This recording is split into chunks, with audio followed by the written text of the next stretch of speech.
ತಂದೆ ತಾಯಿಗೆ ವಾತ್ಸಲ್ಯ ನೀಡದ, ತನಗೆ ಆತ್ಮವಿಶ್ವಾಸ ನೀಡದ, ಧೈರ್ಯ ಮತ್ತು ಭರವಸೆಯನ್ನ ನೀಡದ, ರಾಷ್ಟ್ರ ಪ್ರೇಮವನ್ನ ನೀಡದ ಶಿಕ್ಷಣ ಅದು ಶಿಕ್ಷಣವಲ್ಲ, ಅದು ಬರೀ ಕಾಗದದ ಹಾಳೆ ಮಾತ್ರ ಎಂದು ನಿವೃತ್ತ KAS ಅಧಿಕಾರಿ ಎನ್ ರಘುಮೂರ್ತಿ ಹೇಳಿದರು.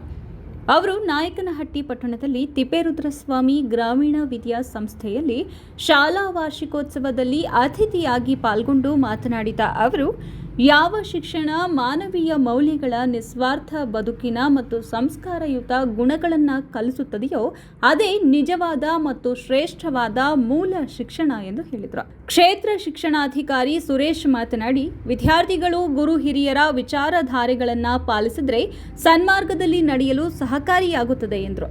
ಈ ಸಂದರ್ಭದಲ್ಲಿ ಉಪಸ್ಥಿತರಾದ ಪಟ್ಟಣ ಪಂಚಾಯಿತಿ ಅಧ್ಯಕ್ಷ ಮಂಜುಳಾ ಶ್ರೀಕಾಂತ್, ಪಟ್ಟಣ ಪಂಚಾಯಿತಿ ಸದಸ್ಯ ಸೈಯದ್ ಅನ್ವರ್, ವಿದ್ಯಾಸಂಸ್ಥೆಯ ಅಧ್ಯಕ್ಷ MT ವಿಜಯಕುಮಾರ್, ಕೋಶಾಧ್ಯಕ್ಷ KM ನಾಗರಾಜ್, ನಿರ್ದೇಶಕರಾದ KM ಶಶಿಧರ್, ರಾಜೇಂದ್ರ, TM ತಿಪ್ಪೇಸ್ವಾಮಿ, ವಿದ್ಯಾಸಂಸ್ಥೆಯ ಕಾರ್ಯದರ್ಶಿ MYT ಸ್ವಾಮಿ, ಉಪನ್ಯಾಸಕ ರಾಮಣ್ಣ ಹಾಗೂ ಇನ್ನೂ ಇತರರು ಇದ್ದರು. ವರದಿ ಹರೀಶ್ ನಾಯಕನಹಟ್ಟಿ. 2022ರಲ್ಲಿ ಅದನ್ನ ಸವಾಲಾಗಿ ತಗೊಂಡು ನಾವು ಯಾವುದೋ ಪ್ರೈವೇಟ್ ಅಲ್ಲಿ ಯಾವುದೋ ಒಂದು ಸೋಲಾರ್, ಯಾವುದೋ ಒಂದು ವಿಂಡ್ ಮಿಲ್ ಇವ್ರನ್ನೆಲ್ಲ ಹಿಡಿದು 8 ಲಕ್ಷ ರೂಪಾಯಿ ದುಡ್ಡು ಕಲೆಕ್ಟ್ ಮಾಡಿ ಉದಯವಾಣಿ ಕಡೆಯಿಂದ SSLC 10th standard 9th standard 8th standard ಓದೋ ಹುಡುಗರಿಗೆ ಪ್ಯಾಕೇಜ್ ಅಲ್ಲಿ ಸ್ಟಡಿ ಮೆಟೀರಿಯಲ್ಸ್ ನಾವು ಅವರಿಗೆ ಸರಬರಾಜು ಮಾಡ್ತೀವಿ. ಅದಕ್ಕೆ BSc BEd ಮಾಡಿದಂತ ನಮ್ಮ CBZ PCM ಟೀಚರ್ಸ್ಗಳು ಸ್ವಲ್ಪ ಜನ ಅಲೈನ್ಮೆಂಟ್ ಮಾಡಿ ಎಕ್ಸ್ಟ್ರಾ 1 ಗಂಟೆ ಅವರಿಗೆ ಕೋಚಿಂಗ್ ಕೊಡೋ ವ್ಯವಸ್ಥೆಯನ್ನು ನಾವು ಮಾಡಿದೆವು. ಇದರ ಫಲಿತಾಂಶ ಏನಾಯ್ತು ಅಂತ ಹೇಳಿದ್ರೆ, ಸತತವಾಗಿ 2022-2023ರಲ್ಲಿ ಚಳ್ಳಕೆರೆ ತಾಲೂಕಿನ SSLC ಫಲಿತಾಂಶ ಇಡೀ ರಾಜ್ಯದಲ್ಲೇ 2ನೇ ಪ್ಲೇಸ್ ಬಂತು. ಹಾಗಾಗಿ ಅಧಿಕಾರಿಗಳು ಮನಸ್ಸು ಮಾಡಿದ್ರೆ ಯಾವುದು ಕೊಡಲ್ಲ, ಏನ್ ಬೇಕಾದ್ರೂ ಸಾಧನೆ ಮಾಡಬಹುದು. ಆಮೇಲೆ ಇವತ್ತು ಬರನಾಡು ಅಂತೀವಿ, ಇವತ್ತು ಏನು ಸೋರ್ಸ್ ಇಲ್ಲದಂತ ತಾಲೂಕು ಅಂತೀವಿ. ಈ ತಾಲೂಕಲ್ಲಿ ಕೂಡ ಹಲವಾರು ದಾನಿಗಳಿದ್ದಾವೆ. ನಾವು ಕುವೈತ್ ಕನ್ನಡಿಗ ಸಂಘ ಅಂತಿದೆ ಬೆಂಗಳೂರಲ್ಲಿ, ಅವ್ರನ್ನ ಅಪ್ರೋಚ್ ಮಾಡಿ ಅವ್ರ ಮುಖಾಂತರ 22 ಶಾಲೆಗಳನ್ನ ಸ್ಮಾರ್ಟ್ ಕ್ಲಾಸ್ ಮಾಡಿಸ್ತೀವಿ. ಆಮೇಲೆ 20 ಶಾಲೆಗಳನ್ನ ಒಂದೊಂದು ಶಾಲೆಗೆ 1,20,000 ರೂಪಾಯಿ ಅವ್ರ ಹತ್ರ ಕಲೆಕ್ಟ್ ಮಾಡಿ ಪೇಂಟ್ ಮಾಡಿಸ್ತೀವಿ. ವಿಜಯನಗರ ಸಾಮ್ರಾಜ್ಯದ ಪರಿಕಲ್ಪನೆ, ಚಿತ್ರದುರ್ಗದ ಕೋಟೆಯ ಪರಿಕಲ್ಪನೆ, ಆಮೇಲೆ ಏರ್ಪೋರ್ಟ್ ಟರ್ಮಿನಲ್ 2ದ ಪರಿಕಲ್ಪನೆಯಲ್ಲಿ ಸುತ್ತ ಪೇಂಟ್ ಮಾಡಿಸ್ತೀವಿ. ಹೀಗಾಗಿ ಅಧಿಕಾರಿಗಳು ಮನಸ್ಸು ಮಾಡಿದ್ರೆ ಏನ್ ಬೇಕಾದ್ರೂ ನಾವು ಮಾಡಬಹುದು.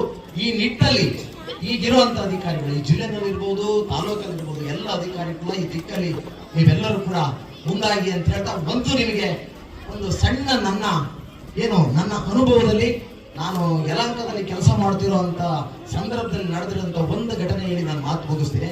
ಯಾಕೆ ಅಂತ ಹೇಳಿದ್ರೆ, ನನ್ನ SSLC ನಲ್ಲಿ ನನ್ನ ಕ್ಲಾಸ್ಮೇಟ್ ಅನೂಪ್ ಅಂತ ಹೇಳಿ ಅವನು ಮಡ್ರಾಸ್ ಇಂಜಿನಿಯರಿಂಗ್ ಕಾಲೇಜಲ್ಲಿ IIT ಮಾಡ್ತಾನೆ.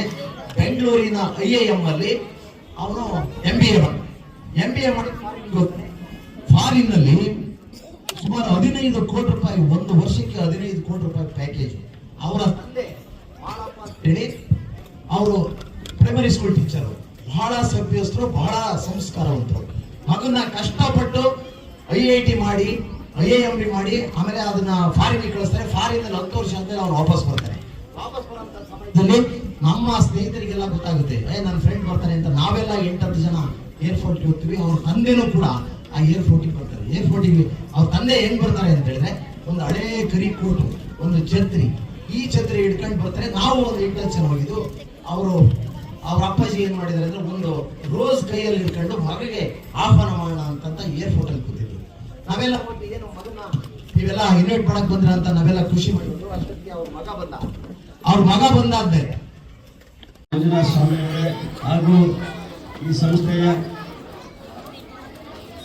ರಾಮಣ್ಣ ಸರ್ ಅವರು ಉಪನ್ಯಾಸಕರು ಡಯಟ್ ಹಾಗೂ ಈ ಸಂಸ್ಥೆಯ ಪದವಿ ಕಾಲೇಜಿನ ಪ್ರಾಚಾರ್ಯರಾಗಿರುವಂತಹ ಶ್ರೀನಿವಾಸ್ ಅವರು, ಎಲ್ಲ ಇಲ್ಲಿನ ಉಪನ್ಯಾಸಕ ಬಂಧುಗಳು ಮತ್ತು ಸಹ ಶಿಕ್ಷಕರು ಹಾಗೂ ಎಲ್ಲ ಸಿಬ್ಬಂದಿ ವರ್ಗದವರು ಮತ್ತು ಭಾಗವಹಿಸಿ ಈ ಒಂದು ಸಂಸ್ಥೆ 1969ರಿಂದ ಇಲ್ಲಿಯವರೆಗೆ ಸುಮಾರು 16,000 ವಿದ್ಯಾರ್ಥಿಗಳಿಗೆ ವಿದ್ಯಾದಾನವನ್ನು ಮಾಡಿ ಅವರ ಕ್ಷೇತ್ರ ಶಿಕ್ಷಣಾಧಿಕಾರಿಯಾದ ಸುರೇಶ್ ಮತ್ತು ವೇದಿಕೆ ಮೇಲೆ ಉಪಸ್ಥಿತಕ್ಕಂಥ ನಮ್ಮ ರಾಯಕಟ್ಟಿ ಪಟ್ಟಣ ಪಂಚಾಯತಿ ಅಧ್ಯಕ್ಷರು ಮತ್ತು ಈ ವಿದ್ಯಾಸಂಸ್ಥೆಯ ಹಳೆಯ ವಿದ್ಯಾರ್ಥಿನಿ ಆಗಿರ್ತಕ್ಕಂಥ ಶ್ರೀಮತಿ ಮಂಜುಳಾ ಅವರೇ ಮತ್ತು ಈ ವೇದಿಕೆ ಮೇಲೆ ಉಪಸ್ಥಿತಕ್ಕಂಥ ಮತ್ತೊಬ್ಬ